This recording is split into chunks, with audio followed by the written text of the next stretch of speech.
السلام علیکم دوستو اگر آپ سے میں پوچھوں کہ پاکستان کی جو کل آبادی ہے اس میں کتنے فیصد خاندانوں کو گھر میں اے سی، فریج، اوون اور وائی فائی جیسی سہولیات میسر ہیں تو آپ کا جواب ہوگا 1%، 2%، 3%، میکسیمم 5%۔ لیکن افسوس کا مقام یہ ہے کہ جو فیسلٹیز ہماری پاکستان کی میجورٹی عوام کو اپنے گھروں میں میسر نہیں ہیں، وہی فیسلٹیز اور ان سے بہتر فیسلٹیز ہمارے ملک کی اشرافیہ، نہ صرف اشرافیہ بلکہ مجرم اشرافیہ کو جیلوں میں میسر ہیں۔ واقعہ کارساز آپ کو یاد ہوگا جس میں ایک خاتون نے نشے کی حالت میں 2 انسانی جانیں لے لیں اور اس کے بعد وہ انگلیاں بھی ہلاتی رہیں کہ تم میرے باپ کو جانتے نہیں ہو۔ اب وہ جیل میں ہیں، لیکن مین سٹریم میڈیا کی جو رپورٹس آ رہی ہیں، جو میں نے اپنی آنکھوں سے دیکھی اور کانوں سے سنی، ان کے مطابق ان کو جیل میں جو فیسلٹیز مل رہی ہیں وہ بڑی حیرت انگیز ہیں۔ ایک تو وہ عام قیدیوں کے ساتھ نہیں ہیں، جو عام خواتین قیدی ہیں ان کے ساتھ نہیں ہیں، وہ ایک اسپیشل روم میں ہیں، وہ ایک اسپیشل وارڈ میں ہیں، اور یہ وارڈ اس لیے بنایا گیا ہے تاکہ مجرموں کی ذہنی کیفیت کو انالائز کیا جا سکے، اس کو چیک کیا جا سکے۔ تو یہ بالکل ایک ہسپتال کے وارڈ کی طرح ایک روم ہے جہاں بیڈز لگے ہوئے ہیں اور میڈیکل فیسلٹیز کے ساتھ ساتھ اور بھی فیسلٹیز ہیں۔ غالباً یہی ان کو اس کے ساتھ ساتھ اے سی، فریج، اوون، وائی فائی کی فیسلٹیز موجود ہیں، میسر ہیں ان کو۔ یہ وہاں چاکلیٹس بھی کھاتی ہیں، اچار بھی کھاتی ہیں۔ تو یہ عجیب سی ایک بات ہے، اگر ان کی جگہ کوئی عام مجرم نہیں بلکہ ملزم ہوتا، صرف ملزم ہوتا، تو ہمارے معاشرے میں تو آپ کو پتہ ہے کہ ایک ملزم صرف الزام کے اوپر کتنا بڑا عرصہ یعنی سالوں جیل میں لوگ کاٹ دیتے ہیں صرف الزام کے اوپر، اور بعد میں وہ غلط بھی ثابت ہو جاتا ہے۔ تو یہ تو ایک لوکل قیدی ہے، یعنی جتنا بڑا قیدی، جتنا بڑا مجرم، جتنا امیر مجرم، اتنی زیادہ پروٹوکول، اتنی زیادہ فیسلٹیز۔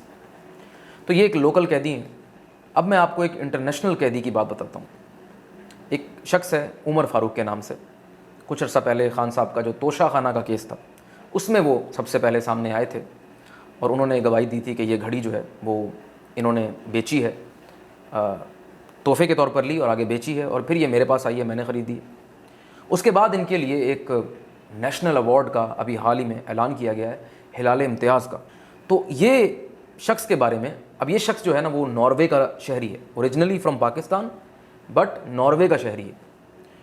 تو ناروے کے اخبار میں ابھی ریسنٹلی اس شخص کے بارے میں خبر آئی ہے کہ یہ شخص جو شخص ناروے کی حکومت کو مطلوب ہے کس کیس میں؟ بینکس کے ساتھ فراڈ کرنے میں۔ ان کی کرنسی کے مطابق 60 ملین کا اس شخص نے ادھر فراڈ کیا ہے۔ یہی نہیں بلکہ ان کے مطابق اس نے اور بھی بہت سے فراڈز کیے ہیں، اور وہ اخبار کہہ رہا ہے کہ جو شخص ناروے کی حکومت کو مطلوب ہے، جو ہمیں مطلوب ہے ہمارا شہری، اس کو یہ حکومت سرکاری ایوارڈ سے نواز رہی ہے۔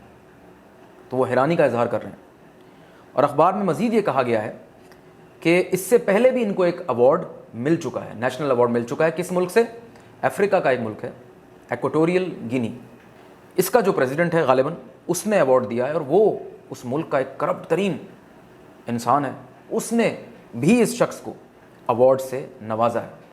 اور اخبار کا کہنا ہے کہ یہ جو اس نے فراڈ کیا ہے نا، یہ ناروے کی تاریخ کے بڑے فراڈز میں سے ایک فراڈ ہے۔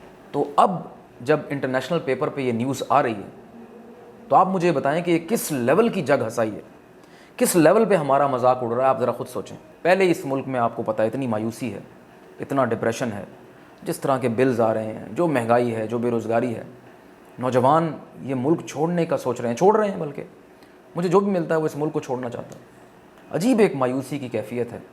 ایسی حالت میں جب ہم اس طرح کے ڈیسیجنز لیں گے تو اس سے ہمارا ایک ظاہر ہے ہمارا باہر کا امیج تو خراب ہوگا ہی ہوگا۔ کون انویسٹمنٹ کرے گا اس ملک میں؟ اور کیا مزید نوجوان اس ملک سے چھوڑ کر جائیں گے نہیں؟ تو مجھے پھر کوئی حیرت نہیں ہوتی جب میں یہ سنتا ہوں کہ کچے کے ڈاکوؤں نے بھی یہاں اپنا یوٹیوب چینل چلانا شروع کر دیا ہے، اور ابھی تک تو ہم ڈکی بھائی، رجب بٹ، سسٹالوجی، اس کے ولاگز یہ قوم دیکھ رہی تھی۔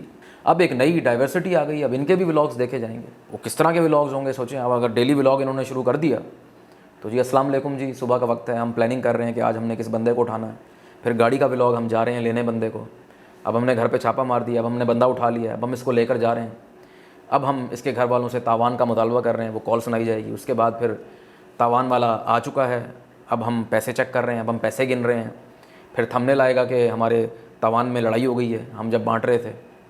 تو اس طرح کے ولاگز شاید ہمیں دیکھنے کو ملیں گے. تو بہرحال بڑی مایوسی کی کیفیت ہے. اللہ اس ملک پر اپنا خاص کرم فرمائے, رحم فرمائے اور ہدایت دے لوگوں کو.